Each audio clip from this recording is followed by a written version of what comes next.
tu donnes ta vie à Jésus, désormais celui qui te persécute, persécute Jésus. Et celui qui persécute Jésus ne peut rien faire.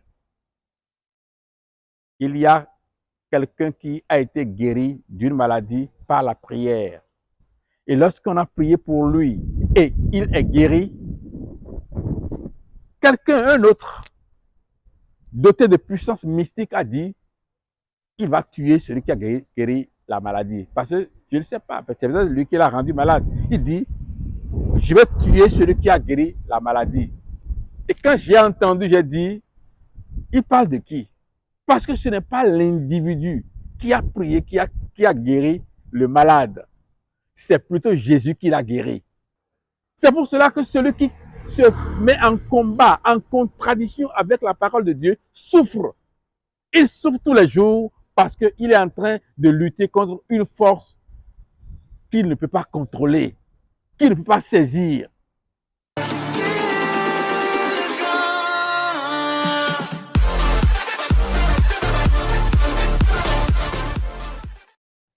Bien-aimés dans le Seigneur, chers fidèles de l'émission Ce qu'il faut savoir, soyez bénis.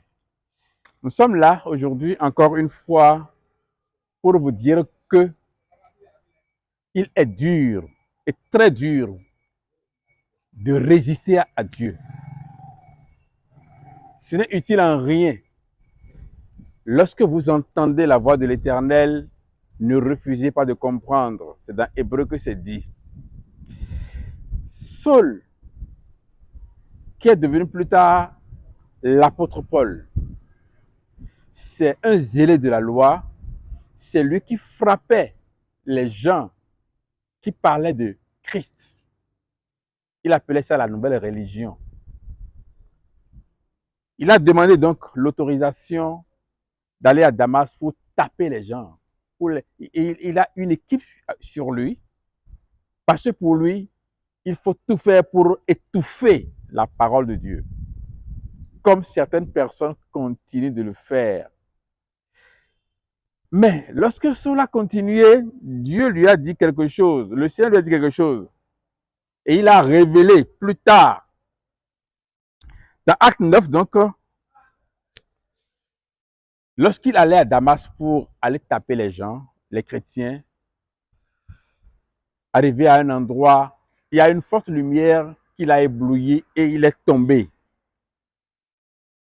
La Bible nous dit dans Acte 9, dans le verset 5, non, le verset 4 d'abord même, il tomba par terre et il entendit une voix qui lui disait, Saul, Saul, pourquoi me persécutes-tu?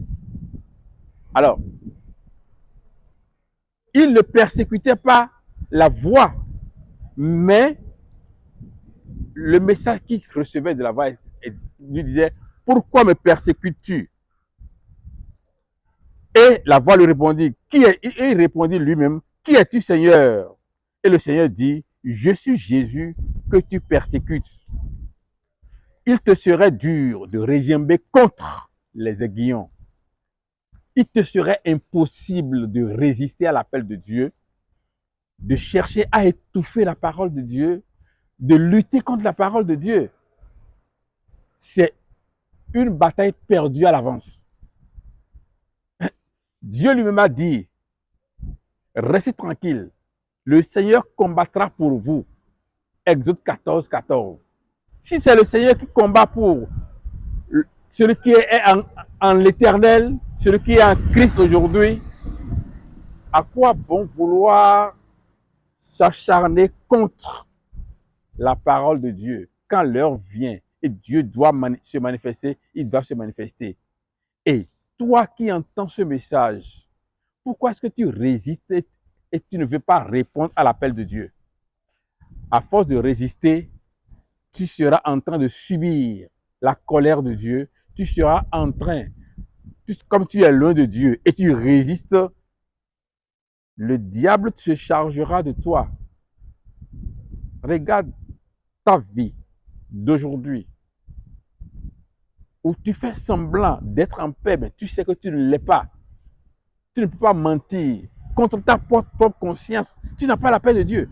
il est temps pour toi de changer de vie, de te corriger, de t'améliorer, de changer, d'accepter le message de Dieu. C'est pourquoi il lui a dit, je suis Jésus que tu persécutes.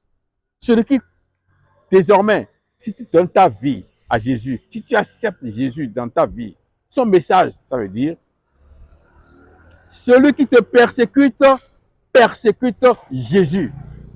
Il dit, je suis Jésus que tu persécutes. Voilà que Jésus est déjà parti au ciel. Il est déjà monté au ciel. Lui voit les petits là, contre qui il peut déverser sa colère, des petits qu'il peut maltraiter, qu'il peut torturer. Mais la voix lui dit, je suis Jésus que tu persécutes. Tu donnes ta vie à Jésus, désormais celui qui te persécute, persécute Jésus. Et celui qui persécute Jésus ne peut rien faire. Il y a quelqu'un qui a été guéri d'une maladie par la prière. Et lorsqu'on a prié pour lui et il est guéri,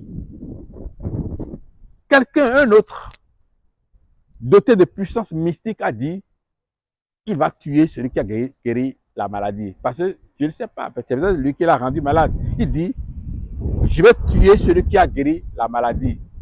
Et quand j'ai entendu, j'ai dit, il parle de qui? Parce que ce n'est pas l'individu qui a prié, qui a guéri le malade. C'est plutôt Jésus qui l'a guéri par la prière, par l'intercession de celui qui a prié. Donc, s'il veut tuer celui qui a guéri le malade là, c'est Jésus qui l'ira tuer alors, ce qui n'est même pas possible. C'est pour cela que celui qui se met en combat, en contradiction avec la parole de Dieu, souffre. Il souffre tous les jours parce qu'il est en train de lutter contre une force qu'il ne peut pas contrôler, qu'il ne peut pas saisir. C'est pour cela que je vous invite donc à renoncer à votre combat contre Dieu, à travailler plutôt pour Dieu. Il a dit, je vais délivrer le peuple pour qu'il ait la confiance pour me servir. Alors la confiance pour servir Dieu, c'est qu'il est guéri. Le peuple est guéri par Dieu et le peuple n'a pas peur. Celui qui est en Christ est une nouvelle créature.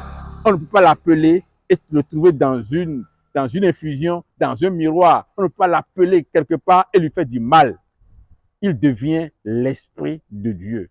C'est pourquoi l'apôtre Paul a dit, l'Esprit Saint rend témoignage à notre esprit que nous sommes enfants de Dieu.